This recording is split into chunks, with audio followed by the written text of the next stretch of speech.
Praise the lord. దేవుని నామంలో మీ అందరికీ వందనాలు. మీరందరూ బాగున్నారా? మీరందరూ బాగుండాలని నా అనుదిన ప్రార్థనలో నేను మీ కొరకు ప్రార్థన చేయుచున్నాను. ప్రియ సహోదరి సహోదరుడా, ఈరోజు మన విశ్వాసాన్ని బలపరుచుకునే మాటలుగా కొన్ని మాటలు మాట్లాడుకుందాము. ప్రియ సహోదరి సహోదరుడా, అనుదినము ప్రార్థన చేయుచున్నారా?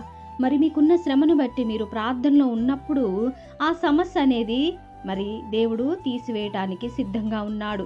మరి నీవు సమస్యని చూసి నీవైనా నేనైనా కృంగిపోతూ సమయాన్ని వ్యర్థం చేస్తున్నాము కానీ మరి లోకం వైపు చూసే వారంగా ఉన్నాము. కానీ అదే సమయాన్ని దేవునికి ఇచ్చినట్టయితే మరి దేవునికి ఎంతో ఘనత తెచ్చే బిడలంగా ఉంటున్నాము.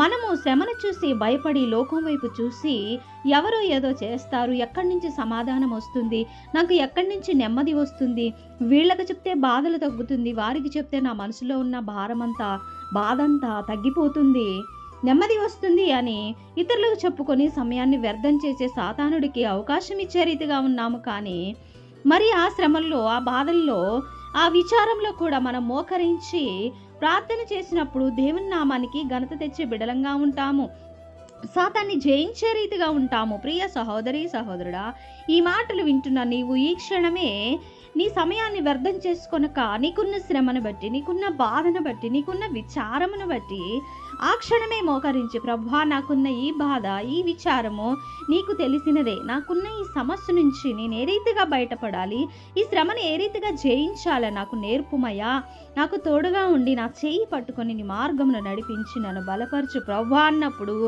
దేవుడు నీకు చక్కని దారి చూపించి నీకు సమస్యని మరి తగ్గించుటకు ఒక ఆయుధం వల్లే నిన్ను దేవుడు వాడుకోబోతున్నాడు. ప్రియ సహోదరి సహోదరుడా, ప్రార్థన అనేది మన జీవితానికి ఎంతో అవసరమై ఉంటుంది. నీవు ఎంత చేసినా ఏది చేసినా హృదయపూర్వకంగా ప్రార్థన లేనప్పుడు నీ శ్రమ అనేది మరి తీరిపోదు. గనుక హృదయపూర్వకంగా నీకున్న శ్రమని చూసి నువ్వు ప్రార్థన చేసే రీతిగా ఉండాలి.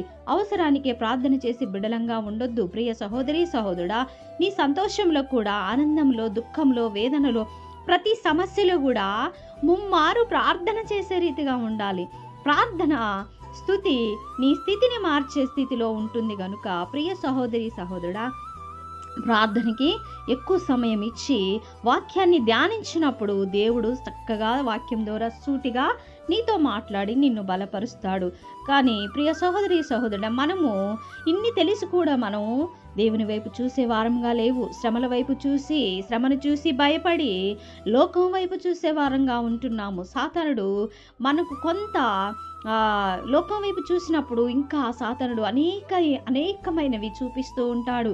దేవునికి దూరం చేయాలని లోకం వైపు, లోక ఆశల వైపు, లోక మనుష్యుల వైపు సాతానుడు మన హృదయాన్ని త్రిప్పే రీతిగా ఉంటున్నాడు. ఆ రీతిగా నీవు అవకాశం ఇవ్వద్దని మనవి చేస్తున్నాను.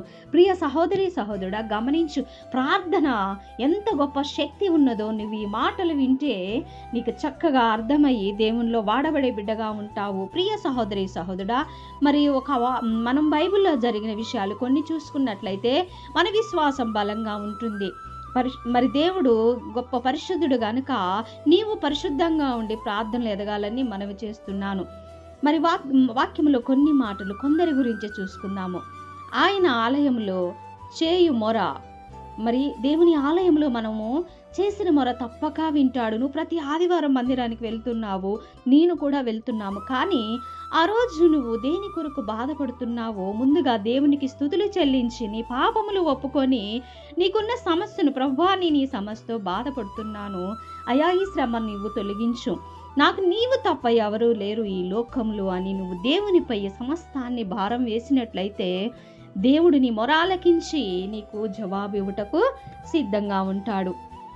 మరి ఆనాడు హన్న తన జీవితంలో ఎవరు తీర్చలేని ఒక సమస్య గుండా వెళ్ళింది. ఆమెకు పిల్లలు లేరు.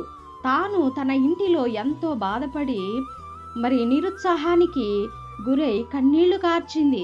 తన ఇంటిలో ఎంతగా ఏడ్చినప్పటికీ తాను కలిగి ఉన్న సమస్య తీరలేదు.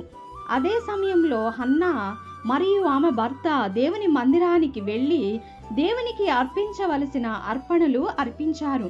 అప్పుడు హన్న దేవుని మందిరంలో తన హృదయమంతా కుమ్మరించుకొని తాను కలిగి ఉన్న సమస్యలను దేవునితో చెప్పింది. తన ఆలయంలో చేసిన ప్రార్థనను ఆలకించి జవాబు ఇస్తానని దేవుడు వాగ్దానము చేసినాడు.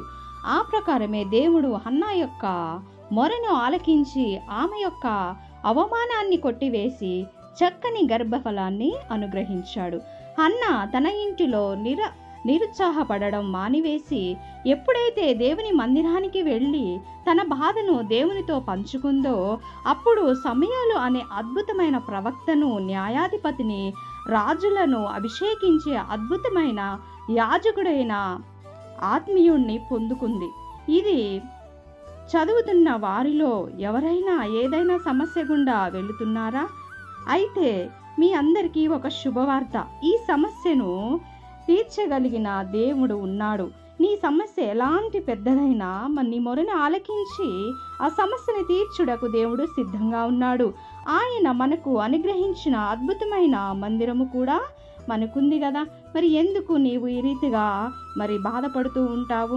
దేవుని మందిరంలో నీవు ప్రార్థన చేసినప్పుడు గొప్పగా నిన్ను ఆశీర్వదిస్తాడు. కావున నీవు సమూయేలు లాంటి కుమారుని పొందుకోవాలంటే హన్నా ప్రార్థన నీవు జ్ఞాపకం చేసుకోవాలా.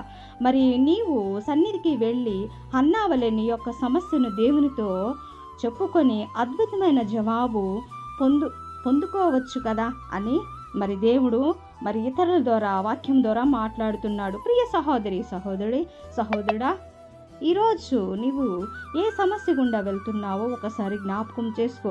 హన్నా ఏ రీతిగా తన కన్నీటిని కుమ్మరించి మందిరంలో దేవుడు తన బాధనంతా ఏ రీతిగా చెప్పుకుందో నీవు కూడా చెప్పుకున్నప్పుడు నీవు కూడా మంచి జవాబు పొందుకుంటావు. ఇజ్రాయేలు దేవునితో నీవు చేసుకుని నా మనవి ఆయన దయచేయును. 1 సమూయేలు 1వ అధ్యాయము 17వ వచనం ద్వారా దేవుడు మనతో మాట్లాడుతున్నాడు. ప్రియ సహోదరుడా, హన్నా లాంటి ప్రార్థన నాకు ఉండాలా. నీ హృదయము మందిరంలో కుమ్మరించి దేవునితో మాట్లాడినప్పుడు దేవుడు నీకు సమాధానం ఇస్తాడు. అట్టి ప్రార్థన నీవు కలిగి ఉండాలని, నీకున్న సమస్యనన్నీ ఆ ప్రార్థన ద్వారా తొలగించుకోవాలని నేను మనవి చేస్తున్నాను. ఈ కొద్ది మాటలు దేవుడు దీవించి ఆశీర్వదించునుగాక. ఆమేన్. Praise the lord.